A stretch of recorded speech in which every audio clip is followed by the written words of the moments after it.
Përfaqësuesja e komisionerit për mbrojtje nga diskriminimi, Zyra Rajonale Fier, e cila mbulon kryesisht jugun e vendit, ndërtohej edhe bashkitë Vlorë, Selenis dhe Imar, është ndalur në një takim në Vlorë. Në qytetin bregdetar, Ajdana Yka ka zhvilluar një takim me organizata të shoqërisë civile.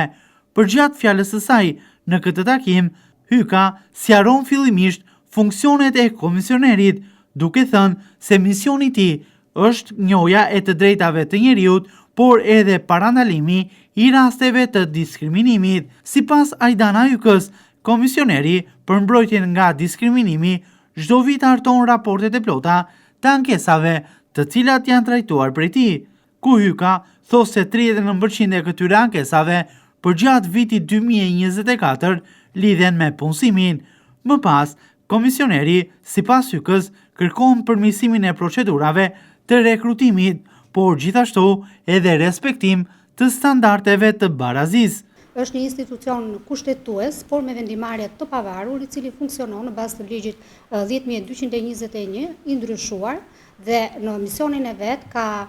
promovimin dhe parandalimin, njohjen me të drejtat e njerëzit, por kryesisht në parandalimin e diskriminimit dhe të gjitha formave diskriminuese. Duke referuar raportit të vitit 2024 të Komisionerit për mbrojtje nga diskriminimi,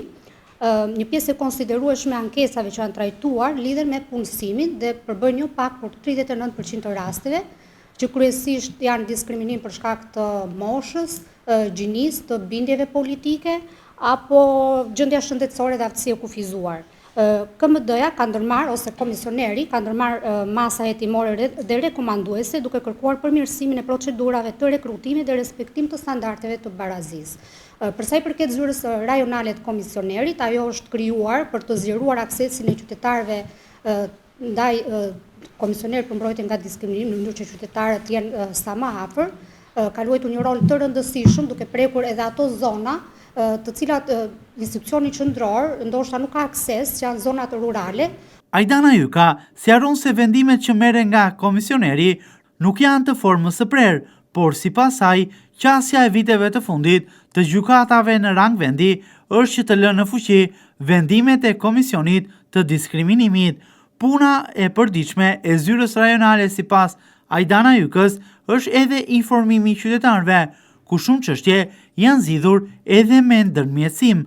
Fluksi më të madh të çështjeve ndër vite, sipas Ykës, e kanë largimet nga puna për motive të ndryshme. Dua të theksoj që vendimi që Komisioneri për mbrojtje nga diskriminimi jep në fund nuk është një vendim i formës së prerë, por është kuazi gjyqësor, sepse qasja e gjykatës vitet e fundit ka qenë pozitive, duke lënë në fuqi pjesën më të konsiderueshme të vendimeve të komisionerit, gjë që në rastin e largimit nga puna, kur janë drejtuar gjykatës, kanë marrë dëmshpërblime të mira, ato që u takojnë në mbrojtje të çështjes së tyre. Zyra Rajonale nuk ka vetëm si funksion të marrë dhe të trajtoj ankesa, apo të jetë për të pritur cili institucion po e bën punën mirë, po e them kështu, por në misionin e Zyrës Rajonale është informimi dhe ka zgjidhur dhe çështje me ndërmjetësim në mënyrë që të shmangë dhe gjithë të procedurë gjyqësore. Një pjesë të konsiderueshme të ankesave në 6 vite që kam si Zyrë Rajonale në qytetin e Fierit e kanë zënë largimet nga puna për shkaqe të ndryshme që parashikohen në ligjin për mbrojtje nga diskriminimi, që mund të jetë bindja politike, gjendja shëndetësore apo arsye të tjera jo objektive. Roli i komisionerit të mbrojtjes nga diskriminimi është shumë i rëndësishëm. Komisioneri do të vazhdojë të monitorojë me fokus të plot parandalimin e formave të ndryshme të diskriminimit, por edhe në rastet kur ajo ka ndodhur të merret me trajtimin dhe të rregullojë të drejtën e shkelur.